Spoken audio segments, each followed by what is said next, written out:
ये सर जी होमवर्क से निकाल बताएंगे फ्रेंडली कौन कौन सा पेज?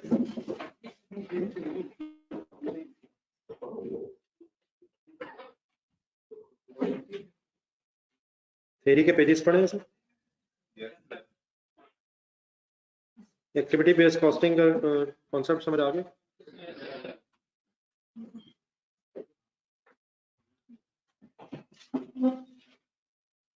जानना स्टूडेंट समझ आ रही मेरी? जी वालेकुम सलाम कैसे सर?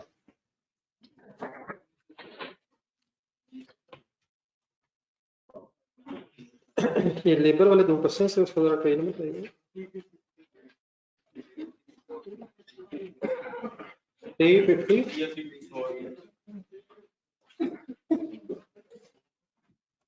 ये साग साहब वाला तो क्वेश्चन मेरा हल हो जाना चाहिए। मसला इसमें आया होगा, ये जरा काफी जरा डिटेल वर्किंग है। ये साग साहब में तो नहीं,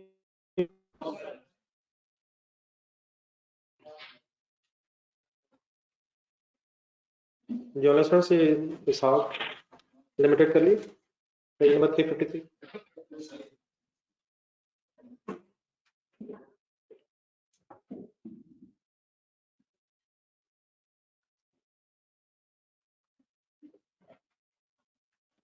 जी पेज नंबर 54 पे जो क्वेश्चन था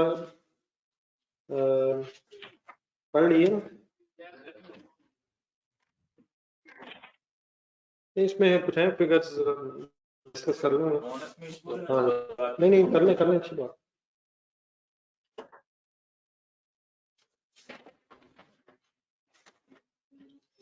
तो इसके चल निकालता हूँ। और क्या था बताइए थे मुझे, कैसी रही पढ़ाई कल?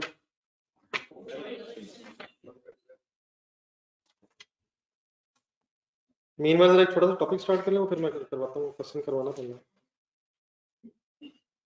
अपनी तरफ से। काइंडली आप कंप्लीट रखिएगा, मैं अगला पिछला इकट्ठा कर रहा हूँ। इन छोटे टॉपिक्स को सर जरा टाइम देना जरूरी है, इन्हीं दिनों में दें ताकि साथ साथ जरा ये मसले भी हल हो जाए। मीनवाइल जरा पेज नंबर 260 निकालिए।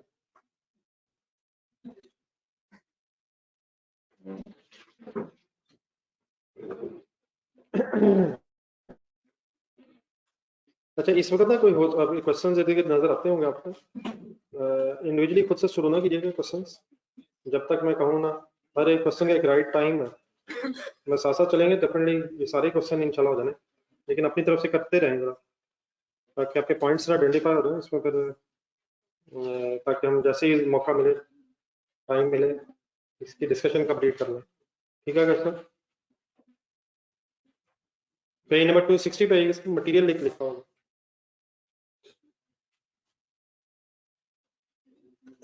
मटेरियल की इस डिस्कशन में हमने 2 चीजें ज़हन में रख के टॉपिक पढ़ना। नंबर 1, अगर तो ट्रेडिंग बिजनेस है तो क्या खरीद के क्या बेचा जाता है? जो चीज़ आपने बेचनी वही आप खरीद रहे हैं। और अगर रॉ मटेरियल है, सॉरी मैन्युफैक्चरिंग बिजनेस है, तो फिर रॉ मटेरियल खरीद के बेच रहे हैं। इस डिस्कशन में अगर मैन्युफैक्चरिंग बिजनेस है तो रॉ मटेरियल की बात हो रही है, और अगर ट्रेडिंग बिजनेस है तब भी फिनिश गुड्स की बात तो हो रही है लेकिन जो खरीदनी है। इन अदर वर्ड्स बिजनेसेस में जो चीज़ खरीदी जा रही है उस पे बहस हो रही है, सेल पे नहीं, परचेज पे डिस्कशन हो रही है। तो ट्रेडिंग बिजनेस में परचेज ऑफ फिनिश गुड्स ही होती है, लेकिन मैन्युफैक्चरिंग बिजनेस में परचेज ऑफ रॉ मटेरियल होती है।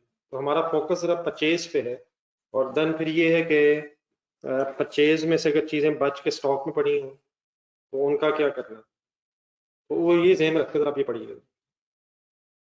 कॉस्ट एसोसिएटेड विद इन्वेंट्री, अगर चीज़ें आपने खरीद के रखनी है क्या उस पर कोई खर्चा होता है? many companies, particularly मैन्युफैक्चरिंग, पहले मैन्युफैक्चरिंग पर मैन्युफैक्चरिंग कंपनीज में रॉ मटेरियल खरीद के रखना पड़ता है। रिटेलिंग कंपनीज कौन सी होती हैं?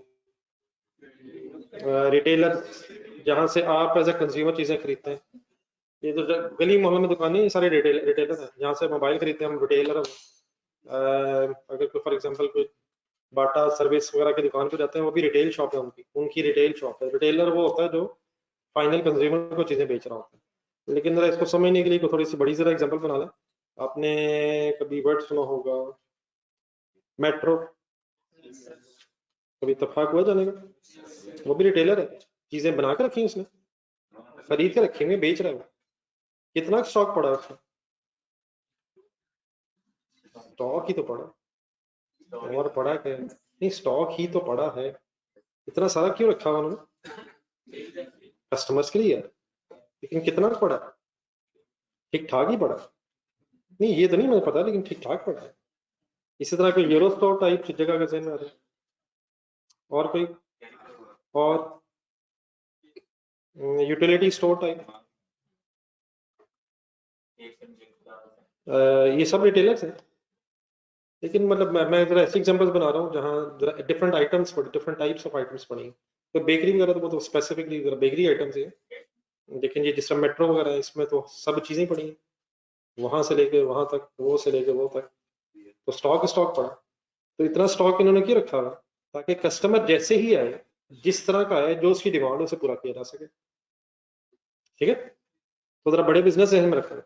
तो मैनी कंपनीज कौन कौन सी, स्पेशली मैन्युफैक्चरिंग या retailing companies might hold large quantities of inventories so they can meet the customer demand as soon as it arises. If there is no inventory when the customer asks for it, bracket underline करें।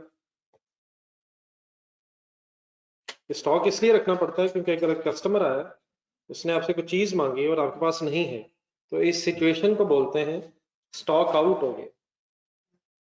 तो ideally क्या होना चाहिए कि अगर एक customer आया है तो वो जो मांगे वही हमारे स्टॉक में पड़ा हो, और अगर जो उसने मांगा वो हमारे स्टॉक में ना हो, तो इस सिचुएशन को क्या बोलते हैं?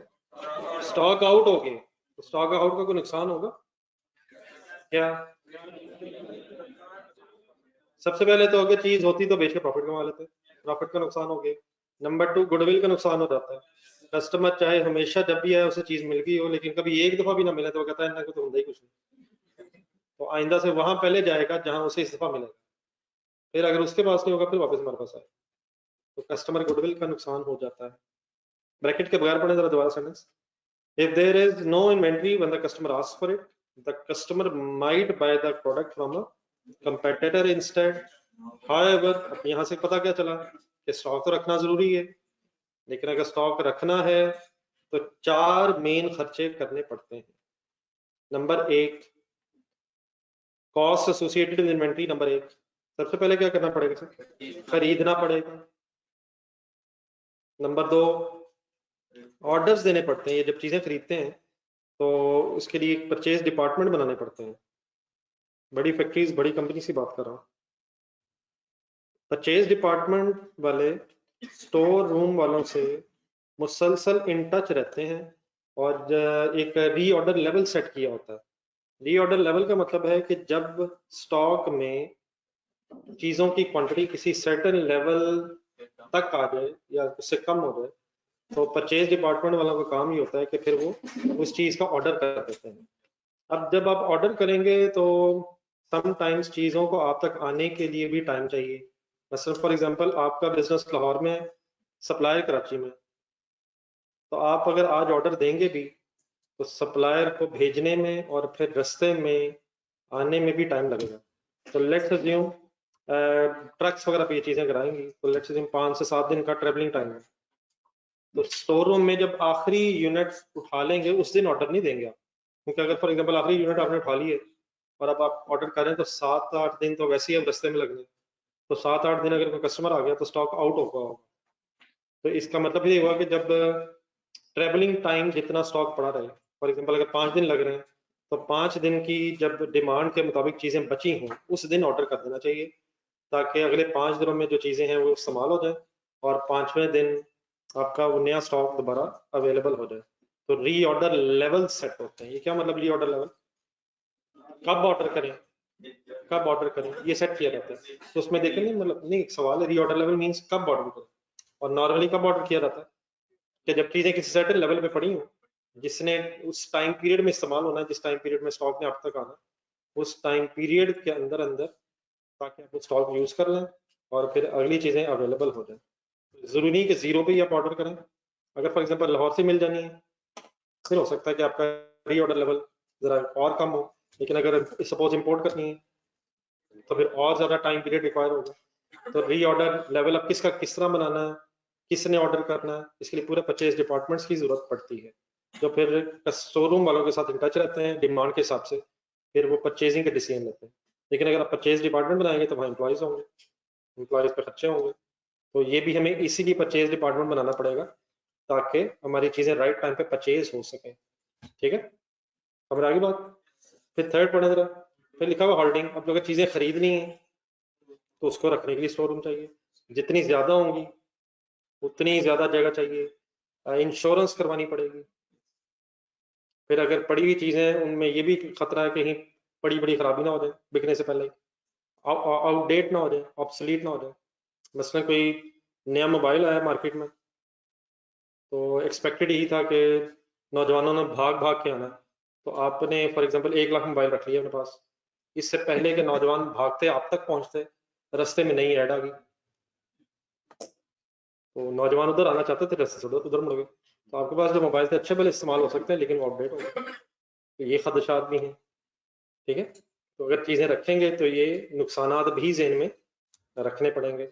फिर शॉर्टेज कॉस्ट, अभी बात हुई है, चीजें अगर नहीं होंगी तो उनके भी खतरा रहेगा कि शॉर्टेज की वजह से नुकसान ना हो जाए, जो अभी नीचे इसकी एग्जांपल्स आएंगी।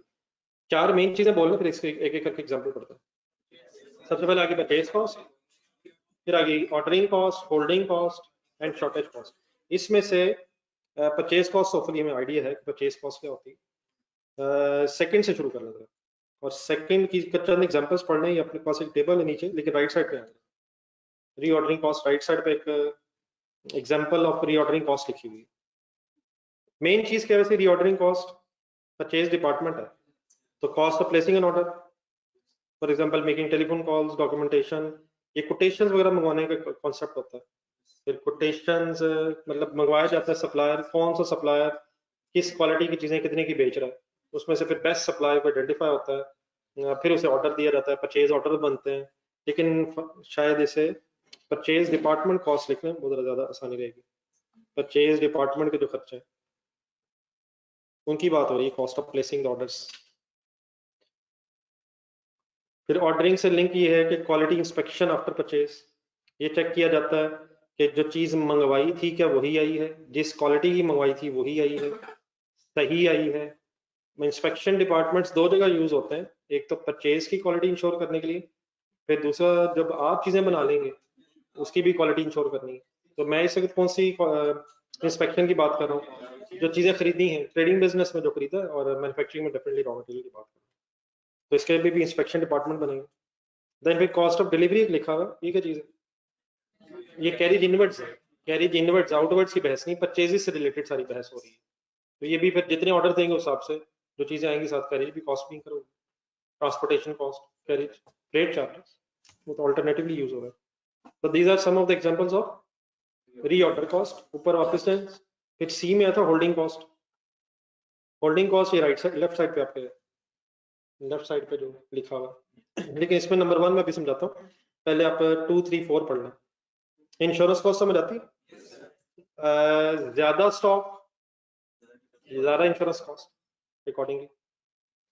कॉस्ट ऑफ वेयर हाउसिंग का मतलब स्टोर रूम बनाने की cost, including recording and handling stock. फिर ये आजकल सॉफ्टवेयर भी यूज होते हैं जो इस मकसद के लिए होते हैं कि कौन सी चीज के कितने यूनिट्स इशू हुए हैं, कितने परचेज हुए हैं, और अगर सेल हुए तो कितने सेल हुए हैं, इन आउट का रिकॉर्ड रखने के लिए सॉफ्टवेयर भी यूज होते हैं, लेकिन उसमें डाटा एंट्री के लिए तो बंदे चाहिए। और अगर मेट्रो टाइप जैन मिलाएं तो डेली बेसिस पे हजारों में ट्रांजेक्शन शायद पॉसिबल है, तो वो सारी रिकॉर्ड करनी है, उसके लिए एम्प्लॉयज़ की ज़रूरत पड़ेगी, राइट टाइम पे होने चाहिए, फिर इसका साथ क्लोजली लिंक होना चाहिए कि कितने पड़े हैं, क्या प्री ऑर्डर लेवल से नीचे तो नहीं चले गए हैं, फिर ऑर्डरिंग होनी है, तो ये सारा हिसाब किताब रखना पड़ना है। ठीक है, फाइनली फिर एक ऑब्सोलिसेंस का खतरा, लॉसेस का खतरा। लॉसेस का मतलब क्या है? आग ना लग जाए, टूट ना जाए, बड़ी बड़ी चीजें खराब ही ना हो जाए, ऑब्सोलीट है, आउटडेट ना हो जाए। तो ये सारे खदशात भी हैं अगर आप चीजें रखेंगे। एक ये भी तो हो सकता है ना कि कस्टमर आए, हम उसी वक्त खरीद लें। बस कोई कस्टमर आया, उसने कहा मुझे मोबाइल चाहिए, आपने कहा sir please have a seat, चाय पिए, हम मंगवा लेते हैं। तो वो चाय तो ले लेगा, लेकिन चाय लेकर या पी के वहां से चला जाएगा और खरीद वहां से लेगा जहां से आपने मंगवाना। चाय तो मतलब बुरा लगता है कि वो मना करे, लेकिन इतना वेट सेट कस्टमर करते नहीं, तो वो किसी और जगह से खरीद लेंगे। लेकिन उसका भी मसला कि आप खरीद के हमने रखा हुआ, कस्टमर आई ना, बड़ी बड़ी चीजें आउटडेट हो रही। तो ये रिस्क लेना पड़ेगा आपको अगर आपने चीजें रखनी है, और लेना पड़ता है, ठीक है। लेकिन बहरहाल ये खदशा है, ये चीजें पड़ी पड़ी ऑब्सलीट भी हो सकती हैं। नहीं, लॉस समझ आ रहा था, लॉस तो एक टूट भी सकती हैं, खुदा न खासा आग ला स्टोर रूम में लग गया, वो नुकसान तो अपनी जगह है। लेकिन चीजें अच्छी बनी होती हैं। ऑब्सलीट का मतलब ये नहीं होता कि चीजें खराब हो गई हैं, आउटडेट हो गई हैं, फैशन आउट ऑफ फैशन हो गई, लोग अब इन्हें पसंद नहीं करते, नया मॉडल आ गया। ऑब्सलीट चीजें तब होती हैं जब कोई नई चीज मार्केट में, उसी तरह से मिलती जुलती कोई नई चीज मार्केट में आ जाए तो पुरानी चीज लोगों की नजरों से गिर जाती है, तो ये ऑब्सलीट होता है। लॉस बिकॉज ऑफ डैमेज भी हो सकता है, ऑब्सोलिसेंस की वजह से भी हो सकता है। तो समझ आ गई? तो तीन चीजें मैंने कौन सी गिनवाई हैं जी? इंश्योरेंस है, कॉस्ट ऑफ वेयर हाउसिंग है, लॉसेस है, ऑब्सोलिसेंस है। फर्स्ट में है जरा, फर्स्ट पे लिखा cost of capital tied up. Tied up का मीनिंग पहले क्या है? नहीं वो तो मैं बताता हूँ अभी जो लेकिन टाइड अप का मतलब है ब्लॉक, फंस गया पैसा, पैसा फंस गया, ब्लॉक हो गया। नहीं वो मैं समझाता हूँ ये क्या है, लेकिन टाइड अप का मीनिंग मैं बताना चाह रहा था। मसलन आपने एक मोबाइल लिया 50,000, पैसे पकड़ा दिए आपने और उसकी जगह मोबाइल ले लिए, तो आप अगर सोचें गौर से तो आपका 50,000 कहाँ फंस गया? मोबाइल में। अब ये मोबाइल से बाहर कैसे निकलेगा 50,000? इस्तेमाल करके जब हम बेनिफिट्स लेंगे तो ये आहिस्ता आहिस्ता हमारे पैसे रिकवर हो जाएंगे, और एंड में अगर ये 500 का बिक गया, नहीं वो इसी तरह बिकते हैं मेरे ख्याल, इतने महंगे महंगे बाद में तो सेकंड हैंड उनकी मार्केट होती ही नहीं। तो 500 इंशाल्लाह वैसे मिल जाएगा। 49,500 रुपया हम इस्तेमाल करके फायदा उठा लेंगे। इस तरह अगर 50 लाख की गाड़ी ली है तो आपका कैश कहाँ फंस गया? गाड़ी में। इंशाल्लाह बेनिफिट्स लेंगे जैसे जैसे, तो वो आपको बेनिफिट देंगे आपके पैसे। लेकिन ये ब्लॉक किस सेंस में? कैश आपने इसी तरह अपने स्टॉक ले लिए, लाख रुपए का स्टॉक ले लिए, तो लाख रुपए किधर फंस गए? लेकिन अब उसके यहाँ उसका क्या सेंस बनती है? एक सेकंड, 1 जनवरी 2013 2023 चलो, परचेज की एंट्री बोलो। Purchases debit, cash credit 1 lakh, तो 1 लाख रुपीज आपका 1 जनवरी को गुड्स में चला गया, ये सही वर्ड में। अब फर्ज करें 31 जनवरी पे जाके ये गुड्स बिक रही हैं, सेल हुई, तो क्या सेल होने से कैश डेबिट सेल क्रेडिट, या अगर डेटर अगर है तो फिर क्रेडिट सेल है तो कैश बाद में मिलेगा। तो लेट्स अज्यूम चलो कैश सेल है, तो क्या 31 दिन आपका कैश ब्लॉक रहा? किस चीज में? इन गुड्स में ब्लॉक रहा। अगर यही चीजें हम खरीदते ही 31 को जिस दिन बिकी हैं, तो 1 लाख का कैश हम कहीं इन्वेस्ट करके कुछ रिटर्न कमा सकते थे। तो क्या स्टॉक खरीदने की वजह से एक इनकम कमाने की अपॉर्चुनिटी मिस हो गई है? तो it is an opportunity cost of holding the stock. ये लाख रुपए आपको क्यों इंकर करना पड़ा? स्टॉक रखना था आपने। अब अगर मैं ये को ना रखें तो उसका खदशा क्या? स्टॉक आउट ही ना हो जाए। अब ये हमें को तो नहीं पता उसने 31 पे आना था, वो अगले दिन भी आ सकता था।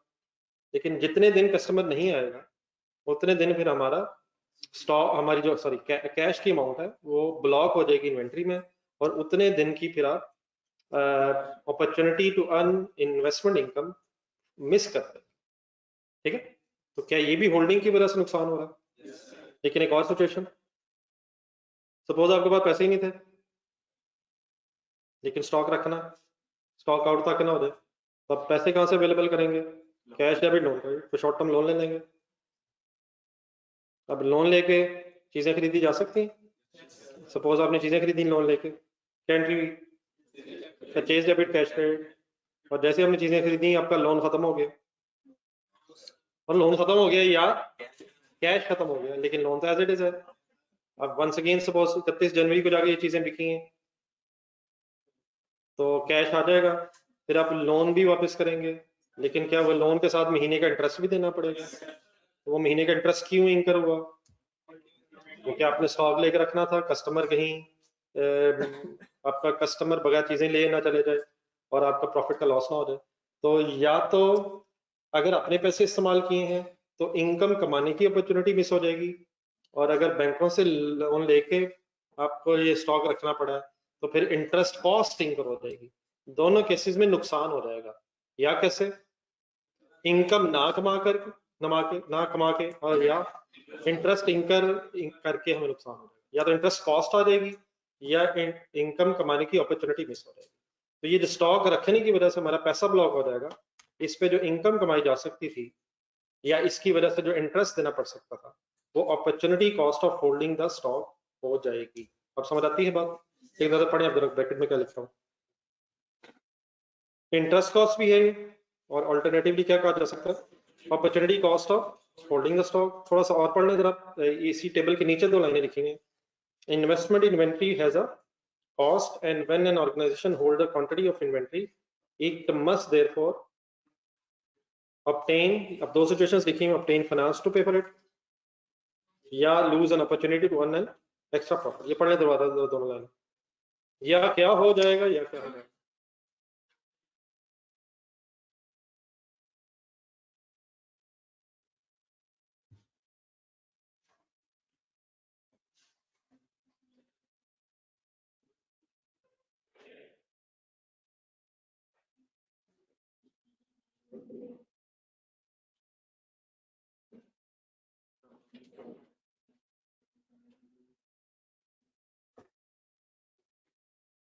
तो समझ आ गई बात? एक थोड़ी चीज और ऐड करें फिर बाद में आप अभी मेरे सामने रिवाइज कीजिएगा। एक शॉर्टेज कॉस्ट थी ऊपर डी, उसको पढ़ने समझ ले, उसकी एग्जांपल जरा एक दो बातें मैंने कर दी हैं, जरा पढ़ ले नीचे। शॉर्टेज कॉस्ट 3 लिखी हुई है। लॉस्ट प्रॉफिट ऑन सेल, क्या नहीं है क्या हो गया, स्टॉक नहीं है, प्रॉफिट कमाने की अपॉर्चुनिटी मिस हो गई, कस्टमर गुडविल का नुकसान। ठीक है, अगली दफा भी शायद ना आए कॉल। अब ये बातें ट्रेडिंग के एंगल से होगी जरा। नेक्स्ट एक जरा मैन्युफैक्चरिंग स्पेसिफिक पढ़ लें। Stock due to production stoppage due to shortage of raw material, finish goods की प्रोडक्शन हो रही थी, रॉ मटेरियल स्टोर रूम में खत्म हो गया, तो आइडल टाइम की कॉस्ट भी पड़ेगी। तो उसके अलावा बहुत अलग इशू हो जाएगा। नेक्स्ट वन, आपकी गुड्स भी टाइम पे नहीं बन सकेंगी, उधर भी डिले हो जाएगा। ठीक है, तो रॉ मटेरियल अगर शॉर्ट हो जाएगा तो उसकी वजह से आइडल टाइम कॉस्ट भी इंकर होगी, प्रोडक्शन स्केड्यूल डिले हो जाएगा, गुड्स लेट पहुंचेंगी और अल्टीमेटली शायद वहां भी कस्टमर गुडविल नुकसान हो जाए। तो ट्रेडिंग बिजनेस के एंगल से पहले दो पॉइंट्स एप्लीकेबल होंगे ही, लेकिन मैन्युफैक्चरिंग बिजनेस में एक तीसरी चीज भी एप्लीकेबल हो जाएगी। तो what is this? Shortage cost. क्या शॉर्टेज होनी चाहिए तो देर पर स्टॉक रखना पड़ेगा, लेकिन स्टॉक रखने पे खर्चा भी होगा। तो आप जरा यहाँ से ऊपर फर्स्ट लाइन से लेके यहाँ तक जरा रिवाइज कर लेना, तो अगर क्वेश्चन आता है।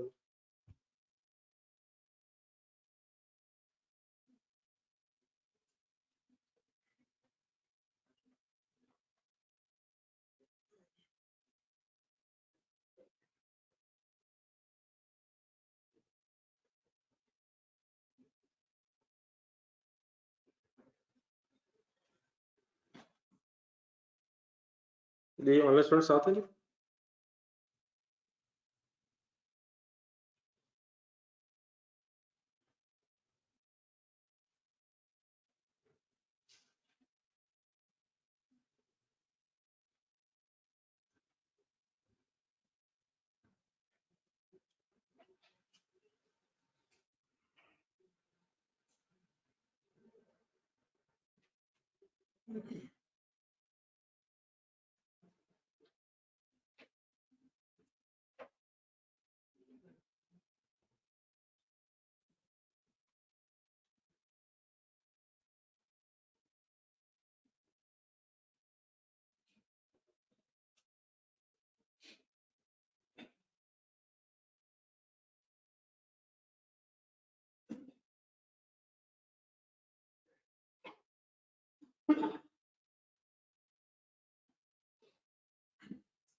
है कि जो स्टॉक के लिए इन्वेस्टमेंट करनी पड़ेगी और अगर वो स्टॉक ना तो इन्वेस्टमेंट किसी और जगह पे करके वहाँ से प्रॉफिट कर सकते हैं।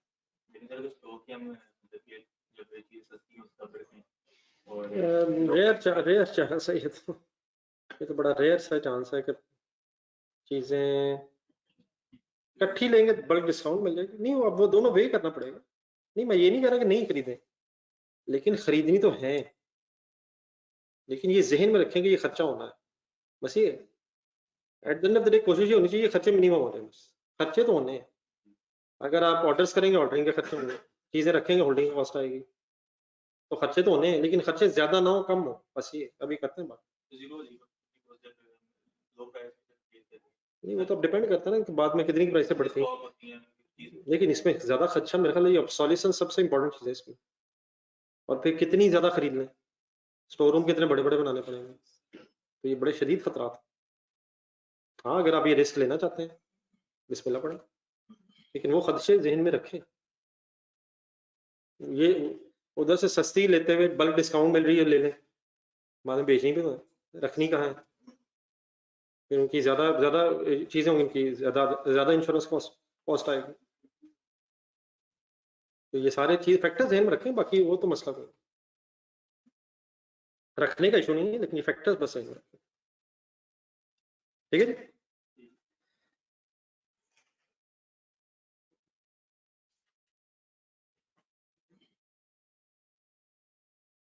जी क्लियर है बात, कोई और कंफ्यूजन? दोनों से रिलेटेड है सर। अगर आपने ट्रेडिंग बिजनेस में चीजें खरीदनी है तब भी परचेज डिपार्टमेंट बनाना पड़ेगा, अगर मैन्युफैक्चरिंग बिजनेस में खरीदनी है तब भी परचेज डिपार्टमेंट दोनों बिजनेसेस में रिक्वायर्ड है। जहां भी परचेज करनी है वहां परचेज डिपार्टमेंट होगा, ट्रेडिंग में भी परचेज करनी पड़ती है, मैन्युफैक्चरिंग में। लेकिन जस्ट इन टाइम तो बड़ा रेयर है जी, जस्ट इन टाइम का कॉन्सेप्ट तो बहुत रेयर है, वो तो आइडियल है, लेकिन बहरहाल बहुत रेयर है।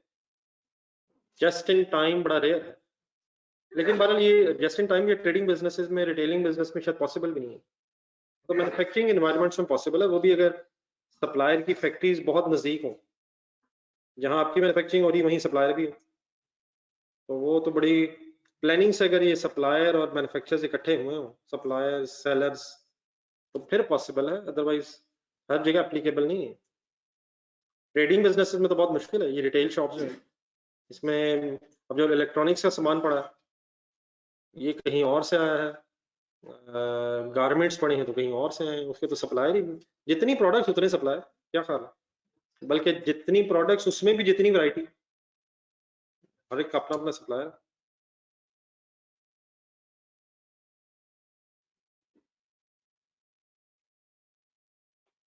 जी सही, ये लिखा हुआ है सर, होल्डिंग कॉस्ट ये है, cost of capital tied up holding cost है, इंश्योरेंस कॉस्ट होल्डिंग कॉस्ट है, warehousing cost holding cost है, और लॉसेज अगर हो गए ऑब्सोलेसेंस की वजह से या डैमेज की वजह से, वो आपकी होल्डिंग कॉस्ट है। ठीक है, ये होल्डिंग कॉस्ट की लिस्ट बनी हुई, लेफ्ट साइड पे जो ऊपर टेबल बना हुआ है इसमें होल्डिंग कॉस्ट है, और राइट साइड पे ऑर्डरिंग कॉस्ट। ठीक है जी, देन सर अब यहाँ से हमने एक छोटा सा कॉन्सेप्ट जरा समझना है। ग्राफ का ब्रेक बनाया आपने, सुना तो हुआ ना, बढ़िया। तो पेज नंबर 260 के रहने पे लेट्स कंसीडर एन एग्जांपल लिखा हुआ, इधर ही जिस पेज पे थे हम, इधर ही लेट्स कंसीडर एन एग्जांपल, और उसमें अगली जो लाइन है वो अंडरलाइन कर रहे हैं। लेट्स अज्यूम आपकी फैक्ट्री में रॉ मटेरियल की एनुअल रिक्वायरमेंट 12000 केजी है, ये पेज नंबर 260 है, यही वाला पेज जिस पे थे हम, वही उसी का under. Let's consider an example, और what is the example, annual requirement of raw material suppose 12000 KG है, इकट्ठे हैं सारे, 12000 केजी हमारी एनुअल रॉ मटेरियल की रिक्वायरमेंट है। शुरू करो, अब बोर्ड पे देखें जरा।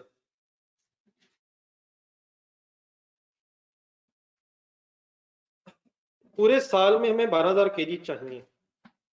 एक तरीका ये हो सकता है कि एक ऑर्डर दें, वन ऑर्डर ऑफ 12,000 kg, साल के शुरू में ही 12,000 kg मंगवा लें और फिर पूरा साल उसको इस्तेमाल करते रहें। एक दूसरा तरीका ये भी हो सकता है कि 12,000 kg रिक्वायर्ड है, साल में 2 दफा करके मंगा लें, 6,000 kg पहले मंगवा लें, 6,000 kg जब खत्म होगा तो बाद में 6,000 kg और मंगवा लें। टोटल कितना चाहिए? एक और तरीका क्या हो सकता है, 1,000 1,000 1,000 1,000 करके 12 दफा मंगवा लें। एक और तरीका क्या हो सकता है, 2-2 हज़ार करके मंगवा लें। एक और तरीका क्या हो सकता है, रोज का रोज मंगवा लें। नहीं हो सकता, साथ सप्लायर की दुकान साथ है, पाईजान देना इस्तेमाल हो गया, पाईजान देना रोज का रोज हो सकता है। तो डिफरेंट पॉसिबिलिटीज हैं। मैंने सपोज ये अज्यूम की है कि एज अ फर्स्ट पॉसिबिलिटी हमने ये प्लान किया है कि जितनी एनुअल रिक्वायरमेंट है वो हम साल के शुरू में एक ही दफा मंगवा लेंगे और उसका पूरा साल फिर अकॉर्डिंगली इस्तेमाल करते रहेंगे। अगर इस तरह से ये हो जाए कि 12,000 kg आप एक ही ऑर्डर में मंगवा लें, तो जरा अपनी ही फैक्ट्री से बनाएं, आपके गोदाम में, स्टोर रूम में अब 12,000 kg रखने की फिर गुंजाइश भी होनी चाहिए। साल के शुरू में एक ऑर्डर हो जाएगा, 12,000 kg, लेट्स अज्यूम को ट्रक्स आ रहे हैं, उनमें 12,000 kg होंगे, आप अपने स्टोर रूम में उसे ऑफलोड करवा लेंगे, अपने स्टोर रूम में रखवा लेंगे। आपके स्टोर रूम में लेट्स अज्यूम फर्स्ट ईयर है, पहले स्टॉक अगर जीरो है तो अब कितना हो जाएगा, 12,000 kg स्टोर रूम में आ जाएगा। तो एक एक्स एक्सिस होता है और एक वाई एक्सिस होता है। एक्स एक्सिस पे मैंने टाइम रखना, टाइम ऑफ द ईयर, और वाई एक्सिस पे मैंने केजीज रखने, क्वांटिटी रखनी। हमारी इस डिस्कशन में 12 महीने पूरा साल। अगर आप एक ही दफा 12,000 kg इकट्ठे मंगवाएंगे तो आपके स्टोर रूम में 12,000 kg आ जाएंगे। देन अब उन्होंने इस्तेमाल होना। अब इस्तेमाल के लिए डेफिनेटली हो सकता है कि हमारी पूरे साल में मंथली जो रिक्वायरमेंट है हैजर्ड हो, पहले महीने फॉर एग्जांपल 2,000 kg, अगले महीने सपोज 300 kg, अगले महीने 700 kg वगैरह वगैरह वगैरह। लेकिन फिलहाल हम इस डिस्कशन में अज्यूम करेंगे कि हमारी जो एनुअल रिक्वायरमेंट है 12,000 kg की, वो evenly during the year use होंगी।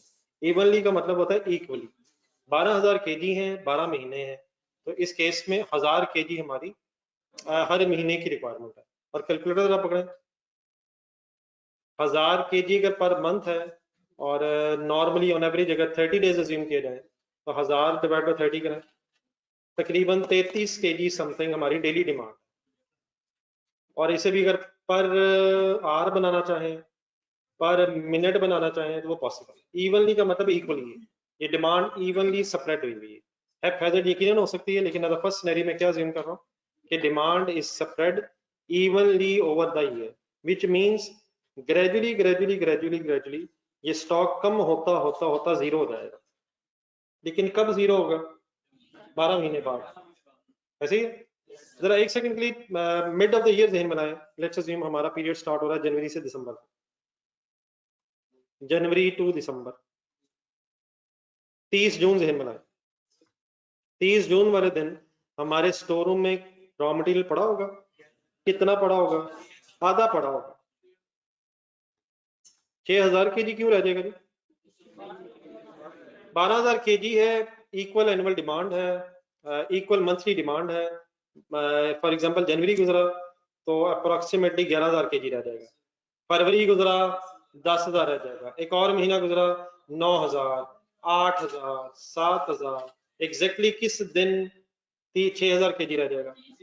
फिर ग्रेजुअली और आगे चले जरा, जुलाई के एंड पे 5,000, 4,000, 3,000, 2,000 और 1,000 के बाद जीरो किस दिन होगा, 31 दिसंबर। अगर ये डिमांड इक्वली स्प्रेड हुई है over the period of time तो ग्रेजुअली ये स्टॉक आहिस्ता आहिस्ता 12 महीनों में इंशाल्लाह इस्तेमाल हो जाएगा।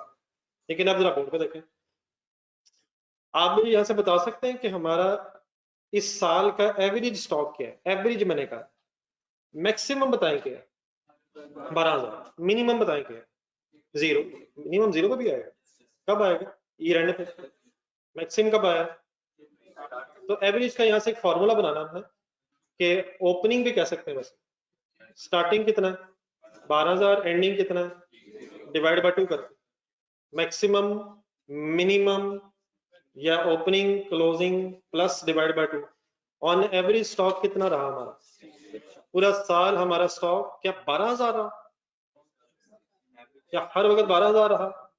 12,000 तो एक एक्सट्रीम थी, क्या 0 रहा? 0 दूसरी एक्सट्रीम है। ऑन एवरेज हमारा स्टॉक क्या मतलब ऑन एवरेज तकरीबन दरमियान में कहीं जाके 6,000 हमारा स्टॉक। लेकिन मैं बात कहना चाह रहा हूँ वो मैं अभी फर्दर एक्सप्लेन कर दूँ, ये मेरा ग्राफ समझ आ गया, बाकी एवरेज वाली मैं बात और समझाता हूँ। आप एक सेकंड सिनेरियो सामने रखें, हमारी एनुअल रिक्वायरमेंट क्या पे 260 के एंड में ही है, हम आगे कहीं नहीं जा रहे। एनुअल रिक्वायरमेंट कितनी है? 12,000 ही है, इधर ही है सर, इसी इधर ही है, इधर 260 वही है। जिस पेज पे आप हैं आपने आगे पीछे नहीं होना। What is the annual requirement? Let's जी, में एक और कंपनी है, उसने ये सोचा है कि ये 12,000 की एनुअल रिक्वायरमेंट है, इसे पूरा करने के लिए हम हिस्सा करते हैं 2 orders of 6,000 kgs each. What is the annual requirement? तो 6,000 kg से कैसे गुजारा हो जाएगा? हमारा प्लान सपोज अब ये कि हम एक की बजाय 2 ऑर्डर्स में ये मंगवाएंगे, टोटल 12 चाहिए लेकिन 6,000 करके 2 दफा मंगवाएंगे। अगर इस तरह सोचा जाए तो अब ग्राफ हमारा कैसे बनेगा?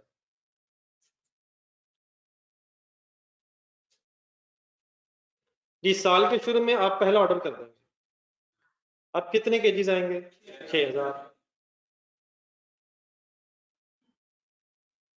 ठीक है। 12 महीने बाद 6,000 खत्म हो जाएगा।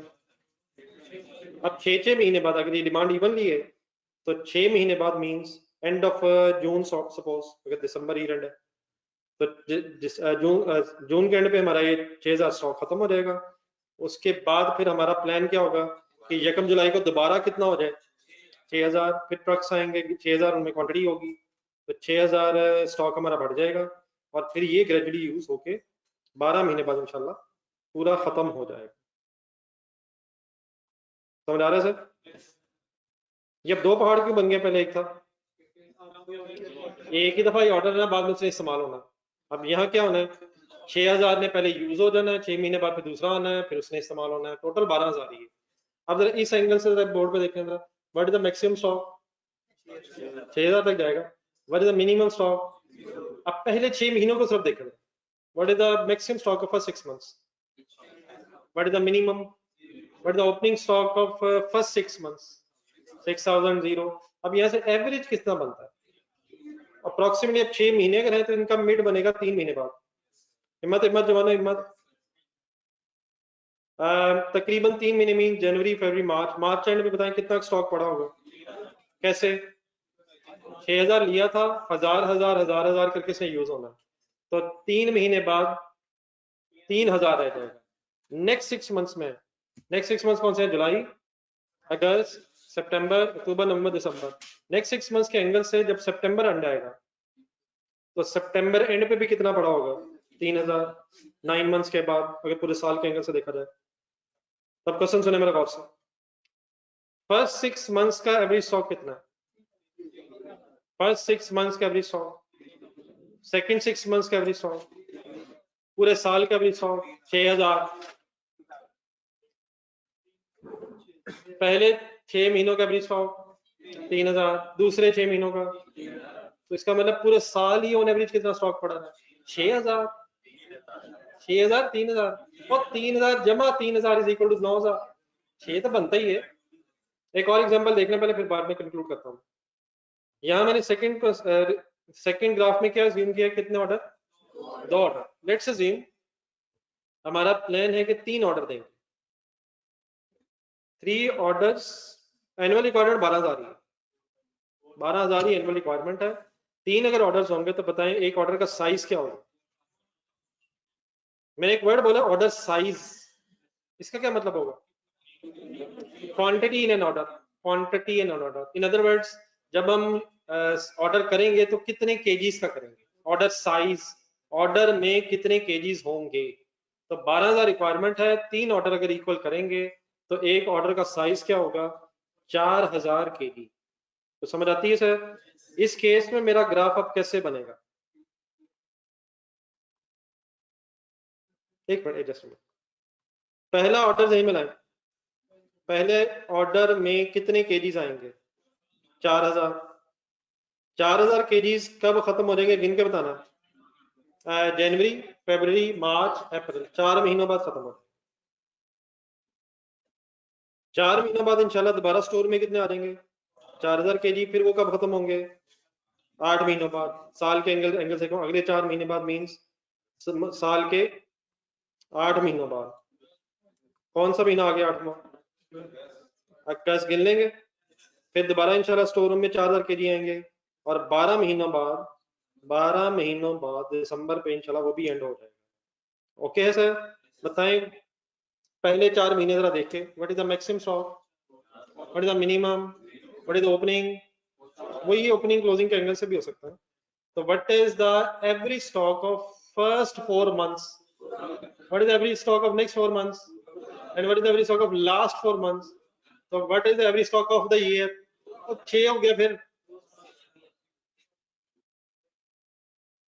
ये मैं एवरेज स्टॉक की दोबारा बात करता हूँ। ये मेरे जो ग्राफ्स बन रहे हैं ये क्लियर हो रहे हैं? कैसे बनाई जा रहा हूँ? पहले केस मैंने क्या अज्यूम किया? एक ही दफा ऑर्डर और इंशाल्लाह ग्रेजुअली यूज होता है। दूसरी assumption क्या है? 2 ऑर्डर्स में 12000 पूरा किए तो 2 ऑर्डर्स में 6-6000 करके 2 दफा हमारा स्टॉक ऑर्डर हमारे पास आएगा। नंबर 3 4 kg के फिर 3 ऑर्डर्स आएंगे और टोटल 12000 की रिक्वायरमेंट हो जाएगी। दोबारा फर्स्ट सिनेरियो में आ रहे हैं, बोर्ड पे देखें। असल में 12000 है क्या? मैक्सिमम स्टॉक है जो पीरियड के स्टार्ट पे है। 0 क्या है? मिनिमम स्टॉक है जो ईयर के एंड पे होगा। मैं इस वक्त ना मैक्सिमम कह रहा हूँ ना मिनिमम कह रहा हूँ, ये आपको बता तो रहा हूँ, लेकिन मैं आपको कहां तक लेके जाना चाह रहा हूँ? Average stock. तो यहाँ से एक फॉर्मूला बन रहा है एवरेज स्टॉक का। क्या बन रहा है? Maximum stock plus minimum stock या in other words opening stock plus closing stock बराबर is equal divide by 2। Sorry, तो कितना हमारा आंसर आ रहा है? What is average stock? असल में जो हमारा कॉस्ट इंकर होगी होल्डिंग की वो 12000 पे पूरे साल होगी या 0 पे? क्या हर वक्त सारा साल 12000 स्टॉक पड़ा रहेगा? इसे कम होते रहना। साल के पहले 6 महीनों में आपकी होल्डिंग कॉस्ट 6000 केजी से ज्यादा पे आ रही होगी और साल के बाकी 6 महीनों में 6000 केजी से कम पे आ रही होगी। ऑन एवरेज हमारी होल्डिंग कॉस्ट 6000 केजी पे आ रही। नंबर 2, पहले 6 महीने ऑन एवरेज हमारे पास 3000 केजीज का स्टॉक रहा है। अब ये 6000 केजीज वाला भी सिनेरियो सेकंड की बात कर रहे हैं। इसमें पहले साल के पहले 6 महीने बात है। साल के पहले 6 महीने जनवरी से जून। जनवरी के स्टार्ट पे कितना स्टॉक पड़ा है? 6000। जनवरी के एंड पे नहीं यार, जनवरी के एंड पे, जनवरी के एंड पे 5000।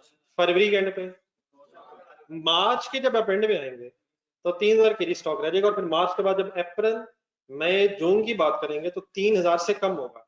इन अदर वर्ड्स इस केस में साल के जो पहले 6 महीने उनमें पहले 3 महीने 6000 से 3000 से ज्यादा स्टॉक पड़ा होगा और उन पहले 6 महीनों में से जो बाकी के 3 महीने हैं उनमें 3000 से कम केजीज पड़े होंगे। सिमिलरली जो साल के दूसरे 6 महीने हैं उन 6 महीनों में पहले 3 महीनों में 3000 केजी से ज्यादा स्टॉक पड़ा होगा और बाद में 3000 केजी से कम स्टॉक पड़ा होगा। इट मींस फर्स्ट 6 मंथ्स में ऑन एवरेज 3000 केजीज का स्टॉक पड़ा रहा एंड सिमिलरली नेक्स्ट 6 मंथ्स में भी ऑन एवरेज 3000 का स्टॉक पड़ा रहा, विच मींस पहले 6 महीने भी 3000 एवरेज और बाद में भी 3000 एवरेज। तो पूरा साल 3000 स्टॉक ही पड़ा रहा या अब 6000 हो गया? असल में साल के 2 हिस्से क्यों करने पड़ रहे हैं? क्योंकि 2 ऑर्डर हो गए। तो पूरा साल कितना स्टॉक ऑन एवरेज पड़ा रहा? 3000 पहले 6 महीने भी पड़ा रहा और 3000 साल के दूसरे 6 महीने में भी पड़ा रहा। तो what is the average stock in the second scenario? 3000 throughout the year. ये finally throughout the year बोला मैंने वर्ड। ये क्लियर समझ आता है? आप इससे करें थर्ड रिक्वायरमेंट, ये जो मैं आपको समझाता हूँ, अपने जहन में जरा बनाएं। लेट्स अज्यूम हमने 1000 केजी करके 12 ऑर्डर देने हैं, 1000 केजी करके साल में 12 ऑर्डर देने हैं, मंथली ऑर्डर्स देने हैं। तो 1 जनवरी जहन में लाए, 1 जनवरी पे कितना स्टॉक हो जाएगा? 1000। जनवरी के एंड पे 0, फरवरी के स्टार्ट में फिर 1000, फिर 0। मीन से ये मैंने जिस तरह से बनाए ये 10 बन जाए, 10 बनेगा, 12 बनेगा, 12 दफा इससे हमारी डायग्राम ऊपर नीचे आएगी। स्टॉक आएगा, इस्तेमाल होगा, आएगा, फिर इस्तेमाल होगा। तो अगर 1000 के एंगल से सोचा जाए तो जनवरी में दोबारा आ जाए, जनवरी का ओपनिंग 1000, जनवरी का क्लोजिंग 0। ऑन एवरेज जनवरी में कितना पड़ा रहेगा? 500। फरवरी में कितना पड़ा रहेगा? 500। मार्च में, अब अगर आपसे पूछा जाए पूरा साल ऑन एवरेज कितना पड़ा रहा, तो 500 को मल्टीप्लाई 12 नहीं आप करेंगे, 500 तो 500 ही पड़ा रहा। और अगर हर महीने पड़ा रहा तो इसका मतलब पूरा साल ऑन एवरेज 5000 का स्टॉक पड़ा रहा। 500 या 5000? 500 का सॉरी स्टॉक पड़ा। ये मैंने अपने लास्ट सिनेरियो लिखा है, इसको जरा काइंडली आप फाइनल करें। What is the opening stock of first 4 months? 4000. And what is the closing of first 4 months? So what is the average stock of first 4 months? 2000. Second 4 months, third 4 months. So 2000 is maintained throughout the year. अब page number 261 एक minute.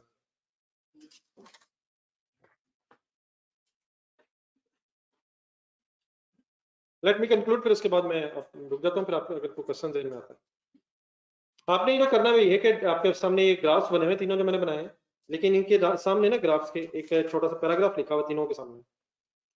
पहले graph के सामने देखें, on average we have hold 6000 kgs of stock. अगर order size 12000 है, अगर order size 12000 KG है, order size word clear? Requirement बोल रहा हूँ या ऑर्डर का साइज बोल रहा हूँ? रिक्वायरमेंट के मुताबिक ही अगर ऑर्डर साइज है तो फिर एक ही ऑर्डर होगा। तो 12000 केजी का अगर ऑर्डर साइज है तो what is average stock? 6000, half है। अगर ऑर्डर साइज 6000 केजी है, ब्रैकेट्स अंडरलाइन कर लें तीनों तरफ, तो फिर वी आर होल्डिंग 3000 केजीज। और अगर ऑर्डर साइज 4000 केजी है तो फिर वी आर होल्डिंग 2000 केजीज। अगर ऑर्डर साइज 1000 केजीज है तो वी आर होल्डिंग, तो इसका मतलब अगर डिमांड इवनली हो तो ऑन एवरेज आपका फिर जो स्टॉक है तो वो ऑर्डर साइज का हाफ हुआ करेगा। बारह एक मैंने दूसरा भी छोटा सा फॉर्मूला बताया आपको, opening stock plus closing stock divide by 2 भी ठीक है, लेकिन यहां से अगर हम दोबारा क्लोजली देखें तो what is the order size in first scenario? What is the order size? 12000। What is average stock?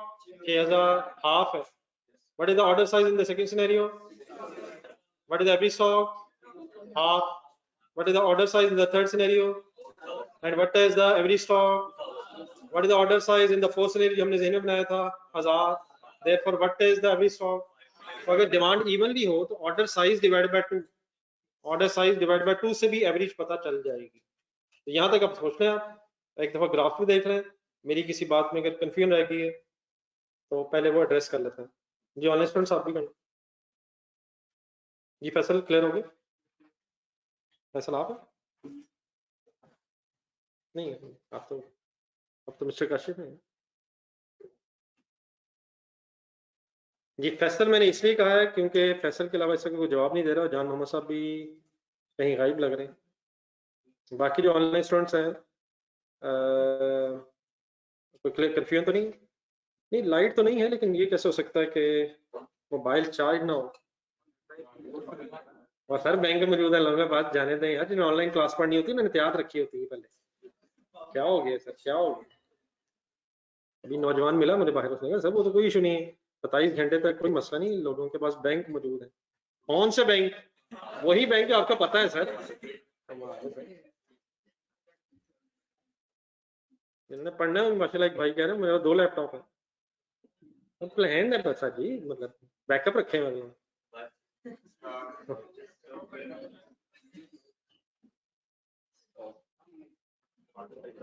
Order size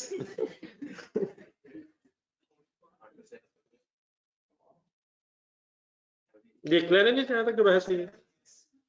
अब ये तीनों जरा जो ग्राफ है इनको जरा एक और एंगल से सुने। में से पहले ग्राफ में कंसंट्रेट सर, छोटे छोटे पॉइंट्स हैं, आपसे रिक्वेस्ट यही है कि साथ साथ आप चलिएगा। ये छोटी छोटी चीजें नई जरूर हो जाती, लेकिन ऐसी को 10-15 मिनट बाद बात समझ आ जाती है, तो ये इंशाल्लाह कोई टफ वाली चीज नहीं है। आप पूरी कोशिश करें, जो मैं छोटे छोटे काम रोज देता हूँ वो जरूर करें। पहला ग्राफ देखें, अगर पहला ग्राफ पेज नंबर 261, अगर एक ऑर्डर है तो हमारे इस डाटा की बेस पे हमारे पास एक स्टोर रूम ऐसा होना चाहिए जिसमें 12,000 केजी रखने की गुंजाइश हो। तो अगर इतना बड़ा स्टोर रूम ना हो, फिर दूसरा है ऑर्डर साइज थोड़ा कर लें। अब ऑर्डर साइज थोड़े करेंगे, ये वर्ड्स ले लें मेरे, ऑर्डर साइज, तो ऑर्डरिंग कॉस्ट बढ़ जाएगी। क्या होल्डिंग कॉस्ट कम हो जाएगी? तीसरी देखें, क्या होल्डिंग कॉस्ट फर्दर कम हो जाएगी, लेकिन ऑर्डरिंग कॉस्ट बढ़ जाएगी। तो अब हमारा अकाउंट्स का डिलेमा क्या है, प्रॉब्लम क्या है, हमारा मसला क्या है? अगर हम ऑर्डर्स कम करते हैं तो स्टॉक ज्यादा आएगा और ज्यादा होल्डिंग कॉस्ट इंकर होगी, ऑर्डरिंग कॉस्ट बच जाएगी, ऑर्डरिंग कॉस्ट बच जाएगी, लेकिन होल्डिंग कॉस्ट बढ़ जाएगी। अब अगर ऑर्डरिंग कॉस्ट अब अगर होल्डिंग कॉस्ट बचानी है तो ऑर्डर साइज कम कर दें। ऑर्डर साइज कम करेंगे तो क्या होगा, बार बार ऑर्डर देने पड़ेंगे, उधर से ऑर्डरिंग कॉस्ट बढ़ जाएगी। तो अब ऑर्डरिंग कॉस्ट भी इंकर होनी है, होल्डिंग कॉस्ट भी इंकर होनी है। बस हमने अकाउंटेंट्स की कोशिश ये होनी चाहिए कि ये खर्चे मिनिमम हो ताकि प्रॉफिट मैक्सिमाइज हो जाए।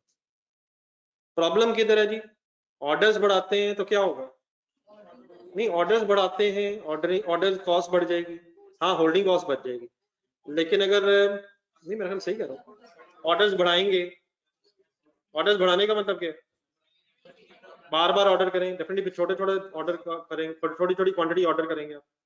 अगर साल में 365 ऑर्डर दें तो रिक्वायरमेंट तो वही है ना, लेकिन हर दिन की रिक्वायरमेंट अलग आएगी, होल्डिंग कॉस्ट तो कम हो जाएगी, लेकिन बार बार ऑर्डर तो ऑर्डरिंग कॉस्ट बढ़ जाएगी। ऑपोजिट साइड में अगर जाते हैं, ऑर्डर्स कम करते हैं तो होल्डिंग कॉस्ट बढ़ जाती है। तो there is a sort of inverse relationship between holding cost and ordering cost. ये कैसे,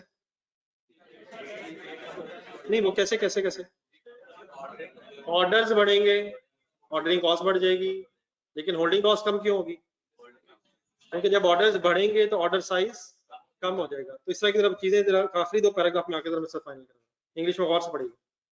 कंक्लूजन, लेसर मींस यहां मतलब है कम, कम ऑर्डर्स मींस कम ऑर्डरिंग कॉस्ट, क्या करना है, वाइल मोर होल्डिंग कॉस्ट। ये क्यों, कम ऑर्डर्स ऑर्डरिंग कॉस्ट बच गई, लेकिन इकट्ठा आएगा स्टॉक, होल्डिंग कॉस्ट बढ़ जाएगी। पूरा वाइस वर्सा बोले, more orders more ordering cost, less holding cost. उधर बचाते हैं उधर बढ़ जाता है, क्या बचाएं क्या बढ़ जाएगा, एक चीज बढ़ाते हैं, एक चीज बचाते हैं दूसरी बढ़ जाती है, दूसरी बचाते हैं पहली बढ़ जाती है। There is an inverse relationship between what and what, ordering cost and holding cost. Holding cost का एक और नाम, अच्छा पिछले पेज पे बल के रहे वहां भी लिखो, सॉरी वहां शायद मैं बता नहीं पाया, ऊपर नहीं ऊपर देखें जरा, होल्डिंग कॉस्ट के साथ ब्रैकेट में सी में लिखा हुआ था। होल्डिंग कॉस्ट को क्या भी कहते हैं और क्या भी नहीं नहीं नहीं, शॉर्टेज नहीं है, स्टोरेज, स्टोरेज रखने का खर्चा, कैरी करने का मतलब ये रखने के एंगल से, कैरिंग चीज रखने की कॉस्ट, कैरिंग कॉस्ट रखने की कॉस्ट।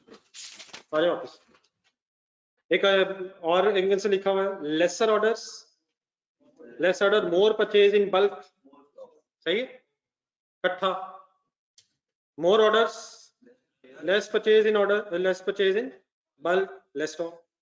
क्या कम क्या ज्यादा, क्या कम ज्यादा क्या कम, ऑर्डर्स कम ज्यादा स्टॉक, ज्यादा ऑर्डर्स कम स्टॉक। एक और एंगल से पढ़े आखिरी दो लेने, द एवरेज इन्वेंट्री फॉल्स, आराम आराम से, एवरेज वर्ड आ रहा है दोबारा ऊपर तीनों ग्राफ देखिएगा, average inventory falls as the order size, bracket छोड़ दें, फॉल्स, ऊपर जाए जरा, ऑर्डर साइज 12,000 था तो 6,000 kgs एवरेज इन्वेंट्री थी।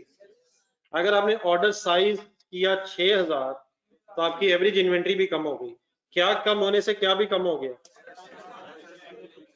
Order sorry average order size कम होने से एवरेज इन्वेंट्री कम हो गई। The average inventory fall as the order size fall, thus reducing holding cost. लेकिन however smaller order size means we have to make more orders again and again. This will increase reordering cost. Individually kindly ये पूरी conclusion आराम से pen हाथ में पकड़ के पढ़ो और अपने आप को जरा थोड़ा कंफर्टेबल करना।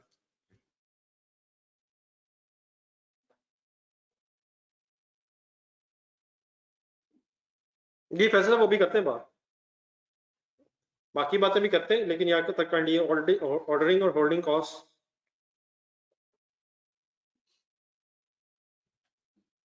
नहीं, ये वैसे थोड़ी सी मेरे ख्याल बात इस एंगल से सही नहीं है। जब भी हम ऑर्डर करेंगे तो ऑर्डर हम उस दिन नहीं करेंगे जिस दिन आखिरी यूनिट उठा लेंगे, ये प्लीज काइंडली ध्यान में रखना। ऑर्डर हम उस दिन करेंगे जिस दिन हमारे पास ऑर्डर आने में जितने दिन लगने हैं उतने दिनों का स्टॉक पड़ा हो। अगर ऑर्डर आने में हमारे पास 10 दिन लगने हैं तो जब हमारे स्टोर में 10 दिनों का स्टॉक रह जाएगा हम ऑर्डर उस दिन करेंगे। ऑर्डर कम करें या ज्यादा करें ये गलत बहस है। ऑर्डर कितने का करें एक और चीज है। एक स्टोरी आएगी ऑर्डर कब करें, एक है ऑर्डर कितने यूनिट्स का करें। कितने यूनिट्स का ऑर्डर करेंगे? नहीं कल आपको पता है कितने यूनिट्स का ऑर्डर करें, कितने यूनिट्स का ऑर्डर करें नहीं ये भी मैंने बताना, लेकिन कब ऑर्डर करें ये मैं बताया हुआ मैंने। ऑर्डर कब करें? जब आपके स्टोर रूम में उतना स्टॉक रह जाए जितना स्टॉक आपका उस टाइम पीरियड में इस्तेमाल होना है जिस टाइम पीरियड में चीजें आप तक आनी है। मसलन अगर आपने आज कॉल किए सप्लायर को कि हमें चीजें भेज दें और रास्ते में 15 दिन लगने हैं तो हमें फिर किस दिन ऑर्डर प्लेस करना चाहिए? 15 दिन पहले करना चाहिए ताकि 15 दिनों में हम अपना स्टॉक रिक्वायरमेंट के मुताबिक इस्तेमाल करते रहें और जब कभी हम आखिरी स्टॉक का यूनिट उठा लें अल्लाह करे उस दिन वो स्टॉक नया हाजिर हो जाए, उसकी डिलीवरी उस दिन आए। तो ये नहीं कि जब आखिरी यूनिट उठा लेंगे फिर तो स्टॉक आउट होना ही है, फिर तो स्टॉक आउट होना ही है। अगर आपने आखिरी यूनिट उठाया और ऑर्डर किया और 15 दिन लगने तो 15 दिन अपने कस्टमर्स को क्या कहते रहेंगे? कस्टमर को क्या कहते रहेंगे? अभी चीजें आ रही हैं सर ये वाली ले रहे हैं भी वैसे ही है। फिर आप इस तरह करेंगे और वो फिर कस्टमर की मर्जी भी है कि वो इस तरह की चीजें एक्सेप्ट करता ही नहीं। ये भी वैसे ही है, देखे तो देखे ट्राई तो करें सर, फिर यही हरकतें करनी पड़ेंगी वरना फिर स्टॉक तो आउट हुआ हुआ। ठीक है पैसा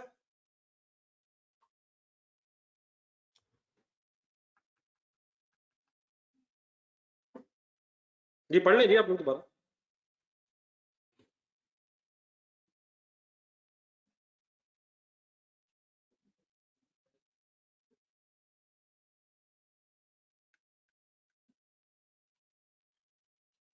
चले फाइनली कोई कंफ्यूजन? चलिए नेक्स्ट पेज पे आते हैं। अब प्रॉब्लम जो हम आपके ज़हन में रहनी चाहिए नेक्स्ट डिस्कशन वो ये है ऑर्डरिंग कॉस्ट और होल्डिंग कॉस्ट का आपस में इनवर्स रिलेशनशिप समझ आ गया? देन सर एक मैथमेटिकल फार्मूला बना हुआ है इकोनॉमिक ऑर्डर क्वांटिटी। सर